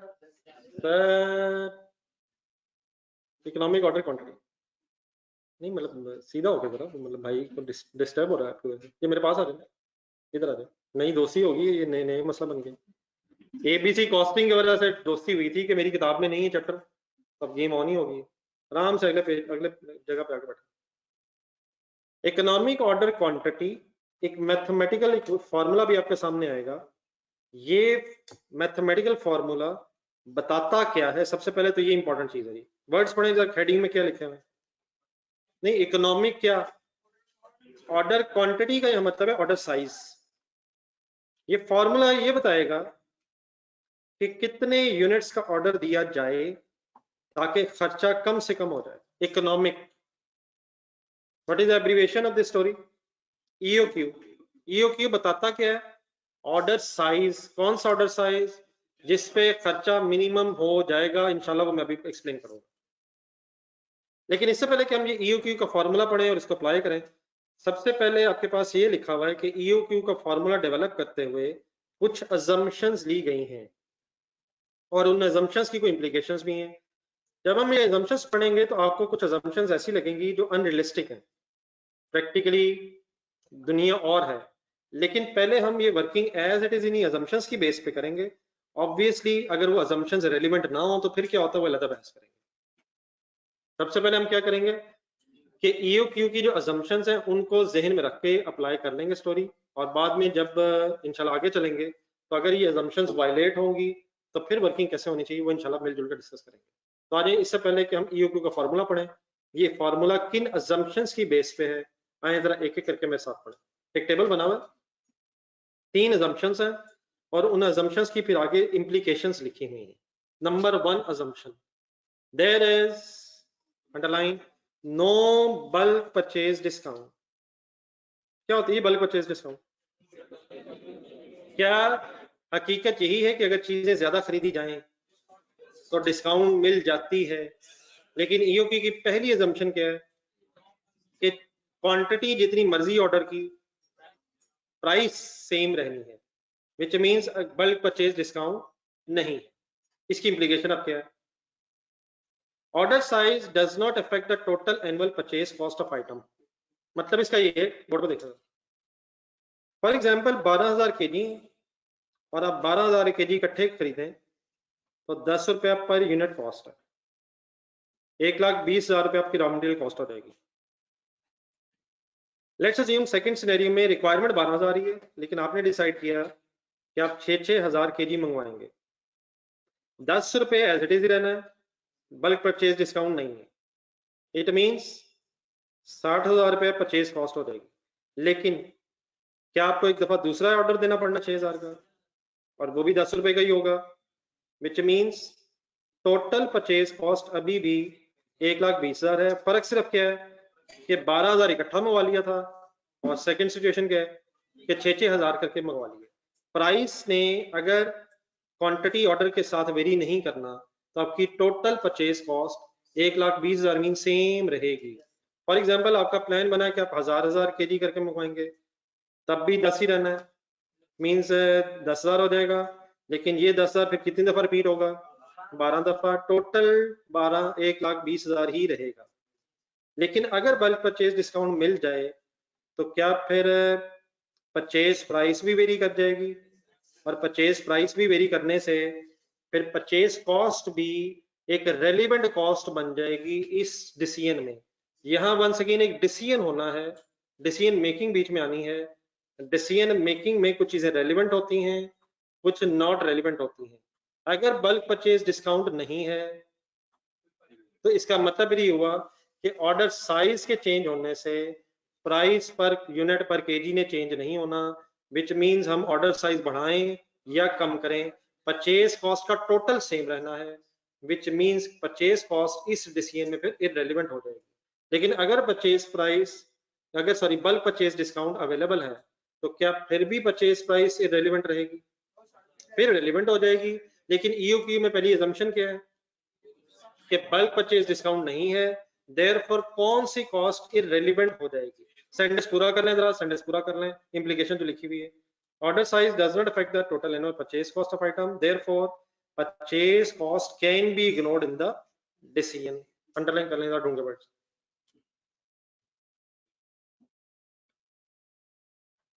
कोई बताएगा मैं क्या एक्सप्लेन करना चाह रहा हूँ?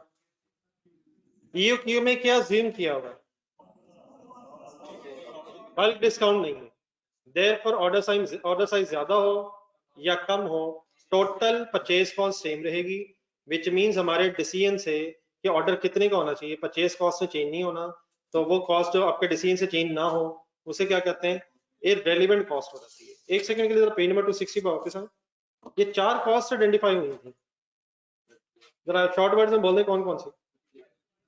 परचेज प्राइस थी, होल्डिंग कॉस्ट थी, ऑर्डरिंग कॉस्ट थी और शॉर्टेज कॉस्ट थी। तो इन 4 में से कौन सी कॉस्ट EOQ की बेस में से निकल गई? वो क्यों? क्योंकि इट इज अज्यूम कि बल्क परचेज डिस्काउंट एग्जिस्ट नहीं करती है।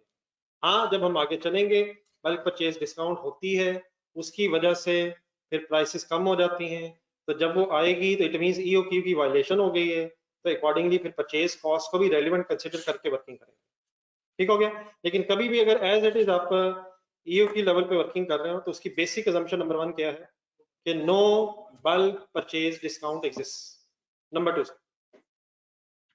सेकंड अजम्पशन, ये ऑनलाइन स्टूडेंट्स इकट्ठे,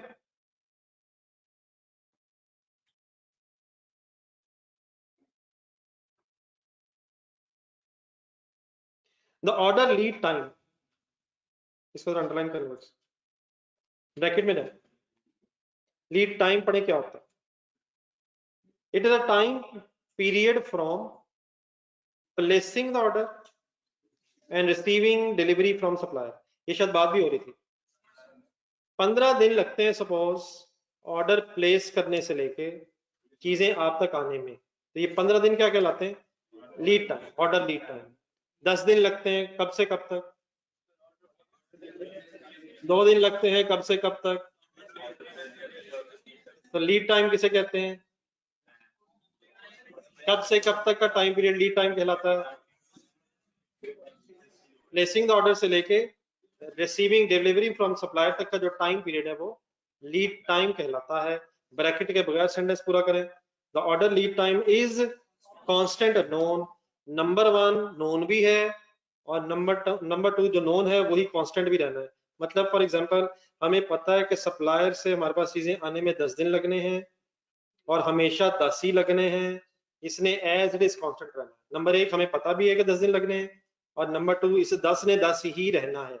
क्या इसमें चेंज आ सकता है प्रैक्टिकली, आ सकता है, आ सकता है।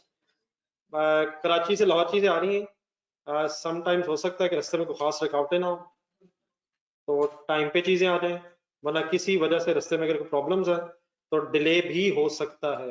रियल लाइफ में अनसर्टेनिटीज मौजूद होती हैं, लेकिन ईओक्यू की दूसरी असम्पशन क्या है कि कांस्टेंट भी है नोन भी है। क्या चीज कांस्टेंट भी है नोन भी है, इट मींस जितने दिन लगने हैं उतने ही दिन लगने हैं, उसमें कमी बेशी का कोई खदशा नहीं है। इसकी क्या इम्प्लीकेशन है, बहुत गौर से आगे पढ़ना है। Delivery of new order is always time to coincide का यह मतलब है मैच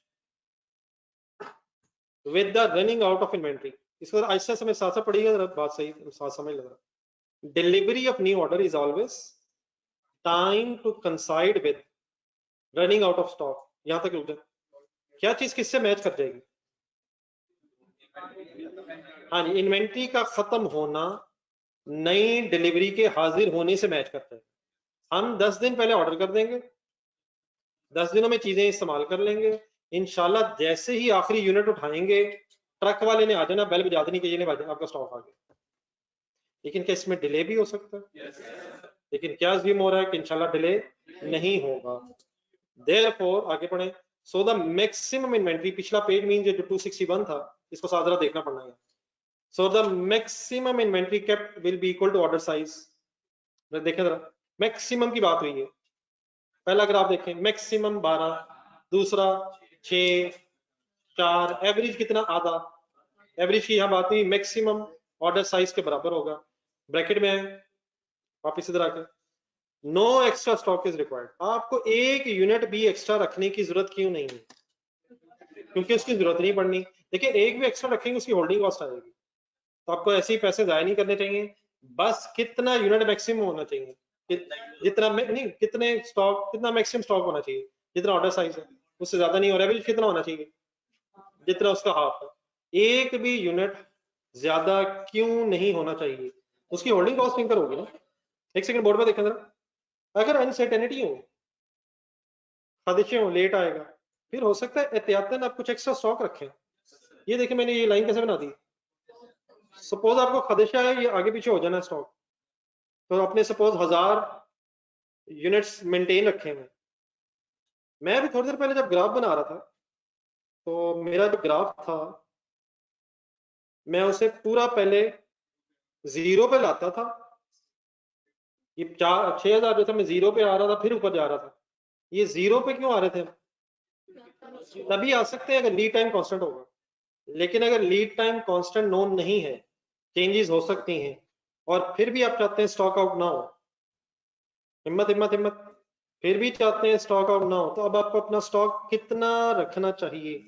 कुछ ना कुछ एक्स्ट्रा भी रखना चाहिए एहतियात के तौर पे। और लेट्स अज्यूम 4000 स्टॉक अगर आया है, तो अब आपकी कोशिश होगी कि बस इससे नीचे ना जाए। जीरो पे कब आए?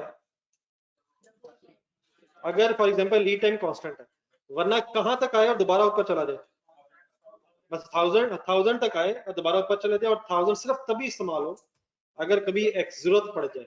तो ये जो एक्स्ट्रा रखा हुआ है ताकि स्टॉक आउट ना हो, इसे फिर बोलते हैं सेफ्टी स्टॉक है। सेफ्टी स्टॉक, ये वर्ड लिखने की भी जरूरत नहीं, अभी आगे आ जाएगा। लेकिन अगर ऑर्डर लीड टाइम कांस्टेंट है, तो क्या हमें सेफ्टी के तौर पे 1 यूनिट भी रखना पड़ेगा, या कोई हमें एक भी एक्स्ट्रा रखना चाहिए? क्यों नहीं रखना चाहिए? क्या चीज किससे मैच कर जाएगी? इंग्लिश में पढ़ के, क्या चीज किससे मैच इंशाल्लाह कर जाएगी? डिलीवरी जो नए ऑर्डर की है इंशाल्लाह वो किससे मैच कर जाएगी? जिस दिन पुराना स्टॉक खत्म होगा, इंशाल्लाह उसी लम्हे अगला नया स्टॉक आ जाएगा, अगर ये डिलीवरी टाइम नॉन और कांस्टेंट है। लेकिन अगर नहीं होगा तो डेफिनेटली फिर आपको, अगर स्टॉक आउट से बचना है, तो आपको कुछ एक्स्ट्रा सेफ्टी स्टॉक मेंटेन रखना पड़ेगा। क्या उस मेंटेन स्टॉक पे भी रखने की कॉस्ट आएगी? तो लेकिन वो कॉस्ट तभी जस्टिफाइड है अगर लीड टाइम कांस्टेंट या नोन नहीं है, और अगर है तो आपको एक एक्स्ट्रा यूनिट भी रखने की हरगिज जरूरत नहीं है। डन है सर? लेकिन अब इसकी फाइनल इम्प्लीकेशन, अगर ऑर्डर लीड टाइम कांस्टेंट और नोन है, तो देयरफॉर पढ़े आगे last sentence, therefore no risk of being stock out, shortage cost can also be ignored. किस चीज का खर्चा खत्म हो जाएगा? स्टॉक आउट का खर्चा खत्म हो जाएगा, और दोबारा 260 पेज पे जाएं। शॉर्टेज की वजह से जो नुकसान हैं, 3 नीचे पड़े। लॉस प्रॉफिट का खर्चा नहीं रहेगा, गुडविल का नुकसान होने का खर्चा नहीं रहेगा, और अगर रॉ मटेरियल है तो प्रोडक्शन प्रोसेस रुकने का भी खर्चा नहीं रहेगा। 4 थी 260 के स्टार्ट में जाए, 4 चीजों में से परचेज कॉस्ट क्यों निकल गई? बल्क डिस्काउंट नहीं है। शॉर्टेज कॉस्ट क्यों निकल गई? ऑर्डर लीड टाइम कांस्टेंट और नोन है। 260 पेज पे ऊपर देख ढूंढ के बताएं बी और सी कौन कौन सी बच गई? तो 4 में से 2 इसलिए निकल गई क्योंकि हमारी अजम्पशंस ये हैं कि ना बल्क डिस्काउंट है और ना इंशाल्लाह लीड टाइम में कोई प्रॉब्लम है। सिर्फ अब रेलिवेंट कॉस्ट रह गई है इस डिसीजन में, होल्डिंग कॉस्ट और शॉर्ट और नहीं नहीं शॉर्टेज नहीं, होल्डिंग कॉस्ट और ordering cost. Ordering and holding cost बस रेलिवेंट रह गई है। लेकिन पहले एक थर्ड अजम्पशन देखना, वापस आ जाए 263 पे। ये वैसे थोड़ी सी बात हमने कर भी ली है। Annual demand for the inventory item is constant throughout the year. अच्छा, इसकी क्या एप्लीकेशन है? As a result inventory stock is equal to order size divide by 2। यहाँ एक छोटा फॉर्मूला लिखना जरा जो फाइनल हुआ। एवरेज इन्वेंट्री का फॉर्मूला हमारा है, नहीं यहाँ नहीं, वो भी है, opening plus closing divide by 2 भी है, maximum plus minimum is divide by 2 भी है। लेकिन जो नॉर्मल यूज होता है वो ये है, order size divide by 2। Order size divide by 2। मसलन 12000 ऑर्डर साइज था तो 6000, 4000 था तो 2000, 6000 था तो 3000, 1000 था तो 500। तो ऑर्डर साइज डिवाइड बाय 2 से भी हमारा वही आंसर आ जाएगा। तो अगर डिमांड इवनली है ड्यूरिंग द ईयर, तो आप ऑर्डर साइज डिवाइड बाय 2 करके अपना stock through out the year जो पड़ा रहा उसको कैलकुलेट कर सकते हैं। एक नजर इम्प्लीकेशन रिवाइज करना, कोई चीज अगर क्लियर नहीं है तो डिस्कस कर लेते हैं। ये ऑनलाइन स्टूडेंट्स आप भी कर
जी सर, ओके प्लीज।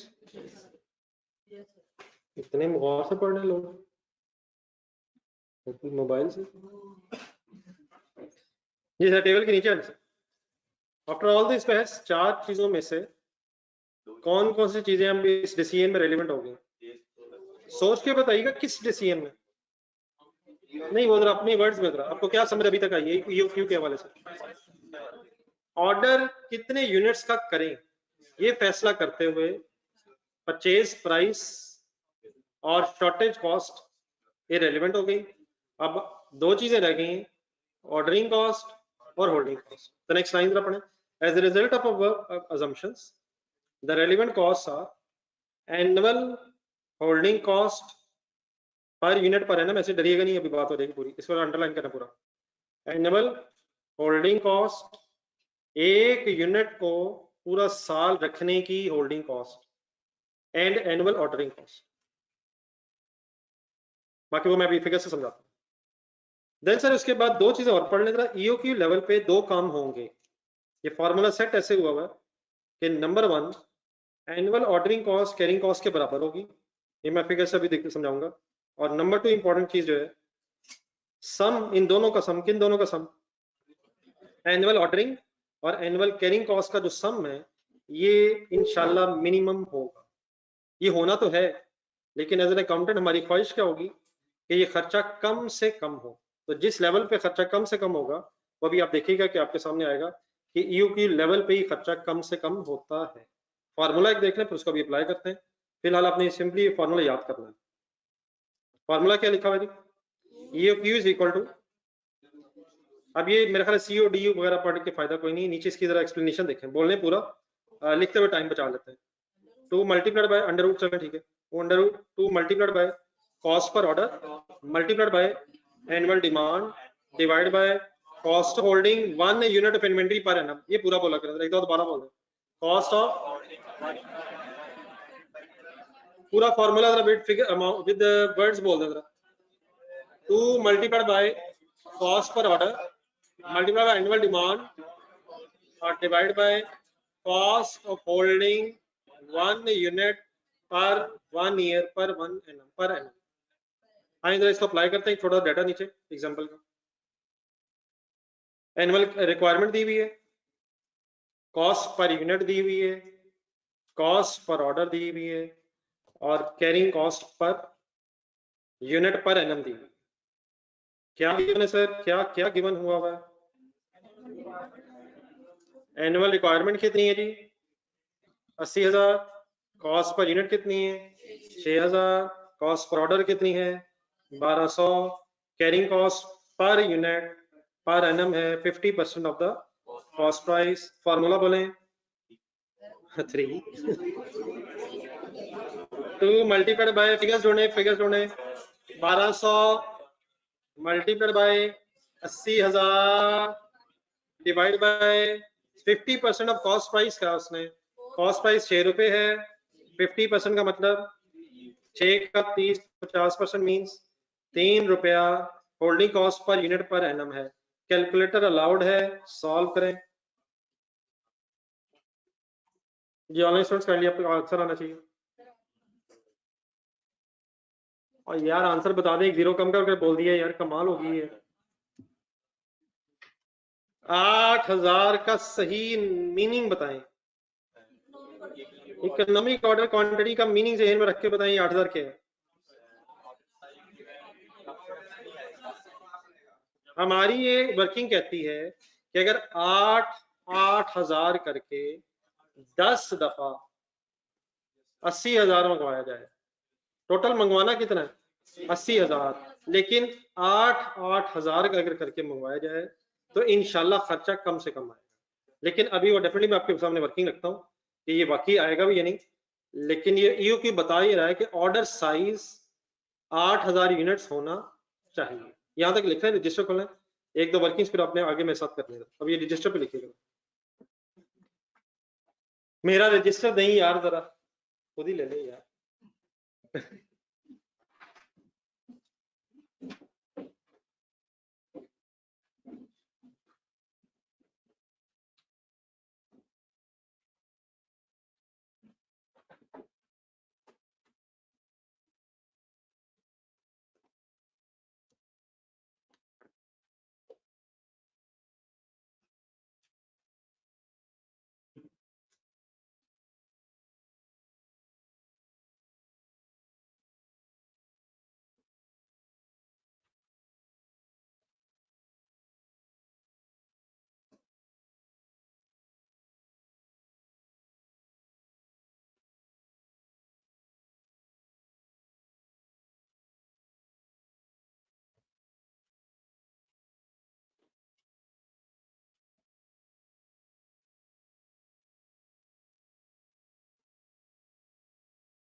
ये नोट कर ले। नेक्स्ट हेडिंग लिखें, total annual cost at economic order quantity level. अगर 8,000 करके हम ऑर्डर देंगे तो पूरे साल में इस डाटा की बेस पे कितनी टोटल एनुअल कॉस्ट आएगी। बस हेडिंग लिख कर रुक जाइएगा।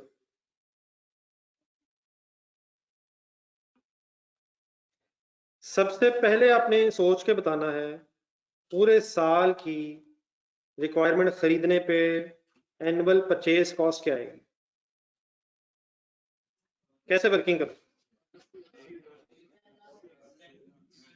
वो 8,000 खरीदने हैं, 80,000 ही खरीदने हैं, 8,000 करके 10 दफा 80,000 ही हो जाना।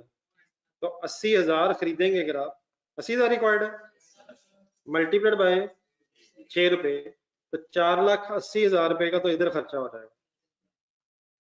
दूसरा कंसंट्रेट बार में लिखिएगा आराम से, annual ordering cost, number of orders calculate करने पड़ा करेंगे। नंबर ऑफ ऑर्डर्स कैलकुलेट करने के लिए पहले आप बता दें, मैं बार बार 10 बोल रहा था, नहीं मतलब 10 समझ आ रहा था, मैं किसको किससे रिलेट कर रहा था, 80,000 को और 8,000 को। तो आसान सा एक फॉर्मूला में रखना है ऑर्डर्स निकालने का, annual demand divide by order size, दो दफा बोल दें, और annual demand divide by order size.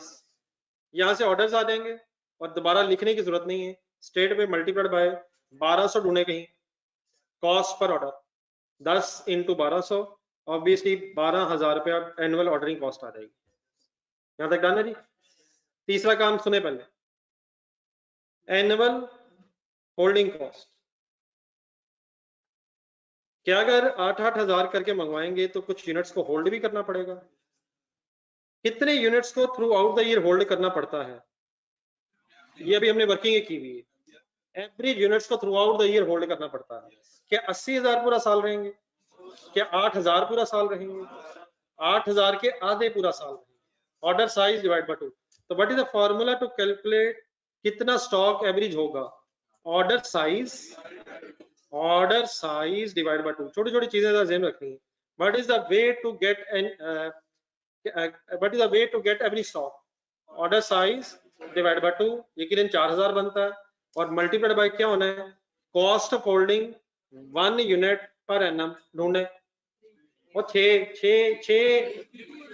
नहीं 3, cost of holding 1 unit per annum, पूरा साल एक यूनिट को रखने का खर्चा 3 रुपए है, और 4,000 यूनिट्स रखने हमने, तो multiplied by 3 is equal to 12,000। परेशान ना हो, ऊपर जो अपने 2 पॉइंट्स आए थे, ईओक्यू लेवल पे अगर आपकी वर्किंग ठीक है और एजम्पशंस यही हैं, तो हमेशा क्या चीज किससे मैच कर जाएगी, जितनी एनुअल ऑर्डरिंग कॉस्ट कैलकुलेट होगी उतनी ही एनुअल कैरिंग कॉस्ट भी कैलकुलेट होगी। इन दोनों का अगर सम किया जाए 24,000 बनता है।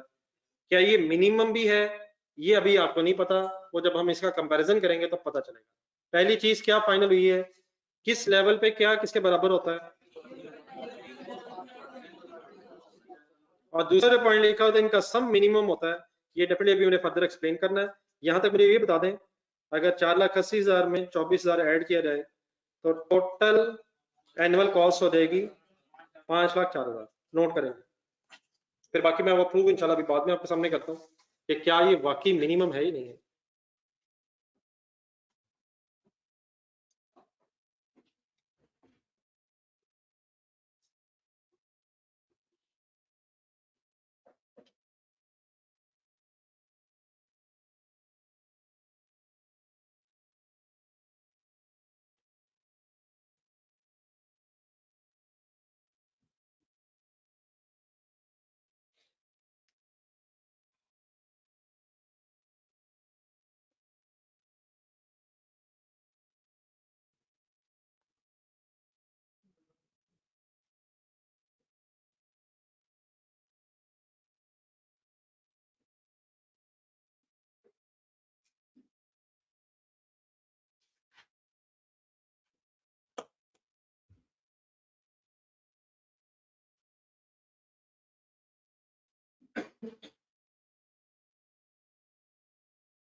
जी सर, ठीक है सर।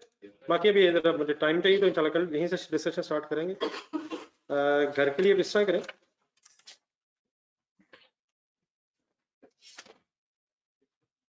लाइट ही नहीं है इधर की, बैठे हैं में क्लास में लाइट है, जगह नहीं है, जगह ना हुई तो इंशाल्लाह चले जाइए घर।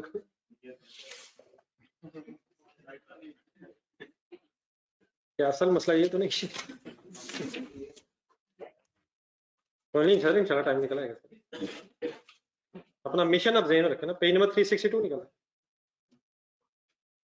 पेज नंबर 362 पे ना मार्जिनल अब्जॉर्प्शन कॉस्टिंग के कुछ छोटे छोटे सवाल हैं। आपने क्या करना है, मार्जिनल अब्जॉर्प्शन कॉस्टिंग का एक सवाल लिख लें एक्स वाई, उसको थोड़ा सा रिवाइज करके है फॉर्मेट ज़हन में, अब इनको रिफ्रेश रखें सर, ताकि ऐसे बाद में इन चीज़ों में टाइम ना देना पड़े। तो एक्स वाई लिमिटेड एक नजर रिवाइज कर लीजिएगा, मार्जिन अब्जॉर्प्शन कॉस्टिंग का जरा डिफरेंस सामने आ जाएगा। देन पेज नंबर 362 से लेके ये अगले 5-6 सफों पे क्वेश्चंस फैले हुए हैं, लेकिन ये बिल्कुल सिंपल है, लेकिन करने इसलिए जरूरी है कि शायद कहीं कोई छोटा मोटा नया पॉइंट भी आ जाए और रिवीजन भी हो जाए। तो पेज नंबर वैसे तो 369 तक जा रहा है, अगर आज पूरे ना भी हो सके तो कल मैं ना भी अगर कहूँ तो इनको जरा कंप्लीट करना है, कहाँ से कहाँ तक। लेकिन मेरा ख्याल अगर बैठ गए तो चले, मतलब मैक्सिमम इसे कल तक तो खत्म कर लेना चाहिए, 369 तक। ये पेज नंबर बता दें, 362 से लेके 369 तक साथ साथ रहे sir. This is what is required. ABC costing तो होगी ना फाइनल, उसका फिर एक आध दिन बाद टेस्ट रख लेते हैं। अल्लाह हाफिज।